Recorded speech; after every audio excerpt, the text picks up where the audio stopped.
ایک بڑا مسئلہ ہے کہ دست شناسی اور پامسٹری کا کیا ہے حکم. دست شناسی یا پامسٹری. دیکھیں انگلیوں پر جو یہ نشانات آپ کو اپنے نظر آتے ہیں فنگر پرنٹس،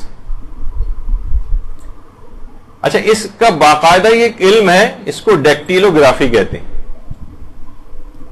یہ پورا باقاعدہ ایک علم ہے. حتیٰ کہ آپ دیکھتے ہیں کہ جو انگلیوں کے نشانات ہیں ہر شخص کے الگ ہیں، حتیٰ کہ جو آئیڈینٹیکل ٹوئنس کہلاتے ہیں، جو بالکل ایک جیسے بچے جو ہے وہ پیدا ہوتے ہیں جو کہ ایک ہی سیم ڈی این اے شیئر کرتے ہیں، ان تک کے جو فنگر پرنٹس ہیں وہ آپس میں نہیں ملتے، الگ الگ ہوتے ہیں. حتیٰ کہ یعنی ایک ہی ڈی این اے سے بنے، ایک جیسی عادتیں، ایک جیسی شکلیں، ایک جیسی ہر چیز، لیکن فنگر پرنٹس الگ ہوتے ہیں.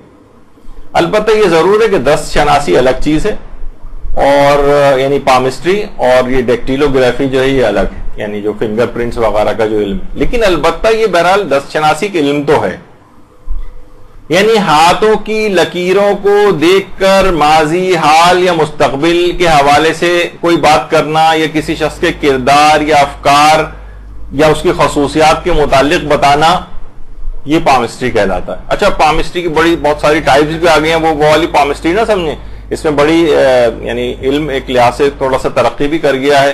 اب ایک تو سمپل پامسٹری ہوتی ہے جو کہ عام طور پر لوگ دیکھتے ہیں. اب ایک ایسٹرو پامسٹری بھی آ گئی ہے، اور جناب ایک سائیکو پامسٹری بھی آ گئی ہے، کسی شخص کے نفسیاتی رجحانات کیا ہیں، اس کی طبیعت کے میلانات کیا ہیں. اسی طریقے سے میڈیکل پامسٹری بھی آ گئی، یعنی میڈیکل سائنس سے تعلق نہیں ہے ڈاکٹری سے، البتہ میڈیکل پامسٹری یعنی ہاتھ کی لکیروں کو دیکھ کے بہت سی بیماریاں کے امکانات اس کو کتنے ہیں، یا بیماری اگر ہے تو ٹھیک ہونے میں کتنا وقت لگ جائے گا، اس کے متعلق کچھ پیش گوئیاں وغیرہ کی جاتی ہیں. تو ہم ایک کلہڑا اٹھا کر سب کو یکسر وار کر کے ریجیکٹ نہیں کر سکتے کہ سب بالکل بیکار چیزیں. دیکھیے سب سے پہلی بات تو یہ کہ ہر پیش گوئی کرنے والا شخص کاہن اور جادوگر نہیں ہوتا ہے. مثلا ہم کوئی کہتا ہے نا کوئی چیز کہے کہ آپ کے ساتھ یہ چیز یوں ہو سکتی ہے، میں فلاں علم کی بنا پر یہ کہہ رہا ہوں، تو وہ امکانات کی اگر بات کر رہا ہے تو وہ حرام تک بھی نہیں پہنچتی. ہاں کوئی یہ کہے کہ میں 100% اللہ کی طرف سے غیب جو تقدیر میں لکھا گیا میں وہ پڑھ کر بتا رہا ہوں، تو وہ جھوٹا ہے. غیب اس لحاظ سے اللہ کے علاوہ کوئی نہیں جانتا، یا اللہ جس کو خاص طور پر مطلع کر دے غیب سے، جیسے ائمہ معصومین ہمارے ہیں، اور اس طرح کی کچھ اور برگزیدہ شخصیات ہیں کہ جن کو اس طرح کا کچھ علم پروردگار کی طرف سے عطا ہو جاتا ہے، وہ اس کے متعلق بیان کرتے ہیں. لیکن ہر پیش گوئی کرنے والا اگر صرف امکانات کی بات کر رہا ہو اور 100% یقین کے ساتھ تقدیر کی بات نہیں بتا رہا ہو، تو پھر یہ حرمت کی حد تک نہیں پہنچتا. تو دیکھیے عام طور پر یقین کے ساتھ اس غیب کی کوئی خبر بتانا یہ تو جائز نہیں. لیکن بہت سارے ایسے ہیں کہ دیکھیے مثلا ہمارے امام زمانہ علیہ الصلوۃ والسلام کب تشریف لائیں گے، صلی اللہ علیہ محمد.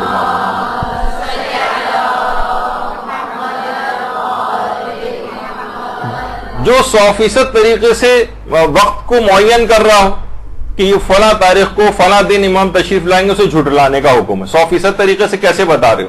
لیکن علماء خود کچھ اندازے لگاتے ہیں، کچھ علامہ مجلسی نے اندازے لگائے ہیں، کچھ اور علماء نے اندازے لگائے ہیں، کچھ علماء کے کچھ رف اندازے، صرف اندازے، یقین کچھ نہیں، کہ مثلا 2035 تک ظہور متوقع ہے، اس قسم کے بھی الفاظ سننے میں آتے ہیں. تو وہ اس کو توقیت نہیں کہا جاتا، اس کو وقت مقرر کرنا نہیں کہا جاتا، یہ یقین والی بات نہیں. مثلا کتنا ہے کہ جناب یہ جو ویدر فورکاسٹ ہوتی ہے، کیا یہ حرام ہے؟ مثلا وہ کہتے ہیں کہ آئندہ دنوں میں بارش کا امکان ہے، وہ بھی کہتے ہیں بارش کا امکان ہے، 100% نہیں کہتے ہیں طوفان آئے گا نہیں آئے گا. ٹھیک ہے، باہر کی تو جو مغربی ممالک ہیں وہاں تو لوگ باہر نکلتے پہلے موسم وغیرہ کی تمام چیزیں دیکھتے ہیں، اور وہ اکثر و بیشتر صحیح بھی نکلتی ہیں. پاکستانی محکمہ موسمیات والا معاملہ وہاں پر نہیں ہے، لیکن بہرحال وہاں، لیکن وہ بھی 100% یقین سے یہ بات نہیں کہتے. تو کیا ہم یہ کہیں گے کہ یہ حرام کام کر رہے ہیں؟ بھئی کیسے مستقبل کی خبر دے رہے ہیں کہ بارش ہوگی، طوفان آئے گا؟ نہیں، امکانات کی بات ہے. جس طریقے سے کالے سیاہ بادل اگر کہیں پہ ہوں تو آپ بھی کہہ سکتی ہیں کہ بارش ہونے والی. تو کیا مطلب ہے؟ امکانات کی بات ہے نا, کیونکہ چاہے 99% ہو کہ بارش ہونے کا امکان ہے, لیکن آپ دیکھتے ہیں کبھی کبھار کالے سیاہ بادل بھی چھٹ جاتے ہیں اور یقینی بارش بھی نہیں ہو پاتی. تو امکانات کی حد تک یہ حرام کام نہیں ہے. اسی طریقے سے مثلا اسٹاک مارکیٹ ہے جناب, اس میں بھی پریڈکشنز کی جاتی ہیں کب اسٹاک مارکیٹ کریش ہوگی, کب کیا ہوگا, کب اوپر جائے گی, کب نیچے آئے گی. لوگ اس کے مطابق انویسٹمنٹس کرتے ہیں. بعض اوقات سٹے بازی ہوتی ہے اس کے اندر, میں اس کی بات نہیں کر رہا کہ جوا اور حرام کی طرف, لیکن بہرحال کچھ اس طرح کی پیشن گوئیاں اس میں بھی کی جاتی ہیں. اسی طریقے سے ہماری میڈیکل سائنس کے اندر باقاعدہ ایک علم ہے پورا, اسے پروگنوسس کہتے ہیں. یعنی اندازے لگائے جاتے ہیں کہ یہ بیماری کتنے عرصے میں ٹھیک ہونے کے امکانات ہیں, یہ مریض کتنے دن اور چلے گا مثلا. تو ڈاکٹرز پریڈکٹ کرتے ہیں کہ بھائی آپ کے اس میں 3 مہینے رہ گئے ہیں. بہت سے لوگ عام طور پر جو ملتا ہے نا روایات میں کہ جو مسجد سہلہ کے اندر 2 رکعت نماز پڑھے گا تو اس کی عمر میں 2 سال کا اضافہ ہو جاتا ہے. اب لوگ بہت مذاق اڑاتے ہیں اس کا. آج کل ایک بہت بڑا ٹرینڈ ہو گیا, کوئی چیز ہمیں سمجھ میں نہیں آئی فوراً مذاق اڑانا شروع کر دیا. تو اس کا مطلب ہے کہ جو وہاں پر نماز پڑھاتا ہی آ رہا ہے پیشیما, اس کی عمر تو 1000 سال ہو جانی چاہیے. تو کتنی چیزیں ایسی ہیں دیکھیے, میں اس پہ ابھی نہیں جا رہا. یعنی یہ اس لحاظ سے امکانات کی بات ہوتی ہے اور اس کے ساتھ شرائط اور ممانعات ہوتے ہیں عام طور پر. یعنی مثلا کہ اگر کوئی شخص صلہ رحمی کرتا ہے تو 3 سال کی عمر باقی رہ جاتی ہے, لیکن اس کی بڑھا کر پروردگار اس کی عمر 30 سال کر دیتا ہے. تو جو مستقل صلہ رحمی کرتا ہو تو 2-3 ہزار سال کم سے کم اس کی عمر ہو جانی چاہیے اور مرنا نہیں چاہیے تھا اس کو. تو یہ بہت سی چیزیں ایسی ہیں. تو ڈاکٹرز بھی پریڈکٹ کرتے ہیں بعض اوقات کہ کتنی عمر اس کی رہ گئی ہے, کتنے عرصہ یہ کوئی شخص اور جی سکتا ہے. کیونکہ میں نے ان صاحب کو یہی ہم لوگ کہتے ہیں, کتنے مریض ہم نے واقعتاً میں نے اپنی آنکھوں سے دیکھے کہ جو کہ ڈاکٹرز نے کہا تھا کہ مشکل سے سال بھر بھی نہیں چل پائیں گے, اور اس کے بعد وہ کسی طور پر زیارات کے لیے گئے اور اس کے بعد مسجد سہلہ میں نماز پڑھی اور اس کے بعد کئی سال تک زندہ رہے. اور اس کے بعد پھر آخری دفعہ بھی اللہم صلی علی محمد و علی 8-10 سال تک بھی اس کے بعد زندہ رہے. اس کے بعد آخری جب طبیعت اور زیادہ خراب ہوئی, وہ پھر بھی جانا چاہتے تھے مسجد سہلہ, لیکن ڈاکٹروں نے پھر منع کر دیا. تو مجھے ایسا لگا کہ شاید اب بھی چلے جاتے تو مزید ایکسٹینشن مل جاتی انہیں. تو بعض اوقات یہ چیزیں ہوتی ہیں اور ممکن ہے کہ جو آپ کے سامنے ابھی ہو سکتا ہے کہ کسی ایکسیڈنٹ میں, کسی حادثے, کسی بیماری کی وجہ سے وہ آج سے 20 سال پہلے مر جانا چاہیے تو اسے, لیکن وہ 20 سال بعد اب بھی جیتا آ رہا ہے. تو اس کا مطلب ہے کہ ہو سکتا ہے کہ مسجد سہلہ میں نماز پڑھنے کی وجہ سے ایسا ہوا. اور بعض اوقات پروردگار کے فیصلے اس پر حکمرانی نہیں کرتے, وہ اپنے فیصلوں کے اوپر حکمرانی کرتا ہے. وہ چاہے تو عمر کم اور زیادہ کسی کی بھی جو ہے اس انداز سے کر سکتا ہے. تو بہت ساری دیکھیے بیماریاں ایسی ہیں جناب, تیلیسیمیا کا مریض ہے, اس کے بھی ایک اندازے لگائے جاتے ہیں کب تک مثلا یہ ہوگا کہ زیادہ تر مریض اس کے اندر عام طور پر ویسے تو جتنا اچھا علاج کریں اور آئرن اوور لوڈ وغیرہ ہونے سے اگر اس کو بچایا جائے تو زیادہ عمر بھی, لیکن عام طور پر زیادہ تر 30 سال کی عمر کے قریب ایک رف اندازہ یہ ہوتا ہے کہ یہ دنیا سے چلے جاتے ہیں. تو بہرحال یا جیسے کہ مثلا الٹرا ساؤنڈ وغیرہ کے ذریعے ایک ہے کہ پروردگار عالم ہی جانتا ہے کہ مثلا پیٹ میں جو ہے وہ بچہ ہے, بچی ہے, لیکن کیا آج کل الٹرا ساؤنڈ سے بات پتہ چل جاتی. تو ہم بہرحال یہ کہا جائے گا کہ جناب یہ تو خدائی کے اندر دخل دے دیا ہے, آپ یہ کیسے بتا سکتے ہیں جبکہ قرآن میں اپنی طرف اللہ نے اس کو منسوب کیا ہے. تو بہرحال دیکھیے علوم بھی سارے پروردگار عالمی نے لوگوں کو دیے جو انہوں نے حاصل کیے. کتنی ایسی پریڈکشنز ہیں جیسے مرحوم صمد رضوی صاحب جو کہ چاند وغیرہ کی پیشگوئی کرتے تھے اور کہ ان کی تقریباً 100% ان کی جو ہے وہ صحیح ہوتی تھی. ایک علم تھا بہرحال ان کے پاس, اور لوگ کتنا زیادہ ان کے اوپر اس لحاظ سے ان کی پیشگوئی کو صحیح سمجھتے تھے کہ وہ غلطی بہت کم ان سے دیکھنے میں آتی تھی. تو کوئی بھی علم اس لحاظ سے دیکھیے کہ یہ 100% احکامات جو ہیں اس کے اوپر حرام ہونے والے ہم نہیں لگا سکتے ہیں اگر صرف امکانات کی بات ہو.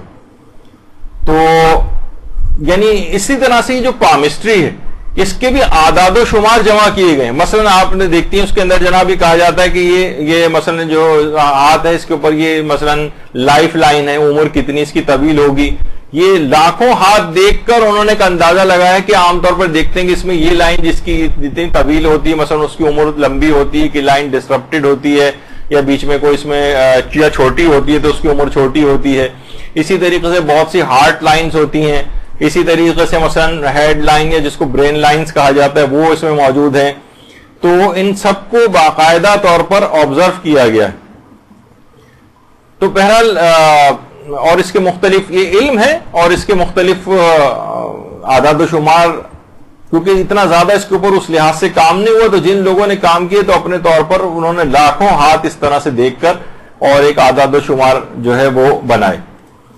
اچھا دیکھیے, ہاتھوں کی لکیریں تو بہرحال مٹ بھی جاتی.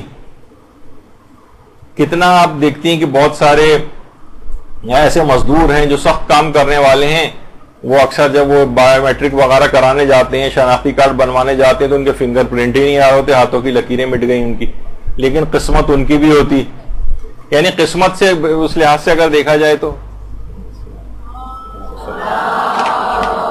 بس ٹھیک ہے. اس سے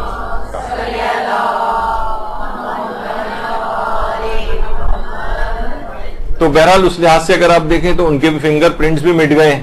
بہت سی گھر میں خواتین جو بڑے اہتمام سے جھاڑو پوچھا کرتی ہیں, آج کل تو خواتین اس کاموں سے بہرحال دور ہو گئی ہیں, لیکن یہ کہ مثلا برتن مانج رہی ہیں, کچھ کر رہی ہیں, ان کے بھی فنگر پرنٹس ہاتھوں کے مٹ جاتے ہیں. اور ایسے بھی افراد ہوتے ہیں کہ جن کے ہاتھ ہی نہیں ہوتے, تب بھی ان کی قسمت ہوتی. تو بہرحال قسمت سے اس لحاظ سے کوئی اس کا 100% تعلق نہیں ہے. اچھا, اب بہرحال لیکن یہ علم کے طور پر بھی ہے, اور اس علم سے حتیٰ کہ اگر کوئی شخص دست شناسی کر رہا ہے اور صرف امکانات کی بات کرتا ہے, یقینی خبر نہیں دیتا, تو مراجع نے اس پہ استفتاءات بھی ان کے موجود ہیں, حتیٰ کہ دست شناسی سے اگر وہ کوئی کمائی بھی کر رہا ہے تو اس کو بھی جائز قرار دیا. لیکن صرف امکانات کی حد تک بات ہو, یقینی طور پر اللہ کی طرف سے کوئی یقینی طور پر قسمت بتانا, یہ سب نہیں ہونا چاہیے. اچھا, اسی طرح سے آیت اللہ حافظ بشیر نجفی سے جب بھی پوچھا گیا دست شناسی کے متعلق آپ بتائیے کہ آپ کی کیا رائے ہے. کچھ لوگ ایسا کر کے پیسہ بھی کماتے ہیں, جو آدمی پیسے دے کر ایسا کرواتے ہیں, ان دونوں کا حکم کیا ہے, یعنی اس کا ہاتھ دیکھنا اور پیسے کمانا, اور ان کا پیسے دینا اور ہاتھ دکھانا.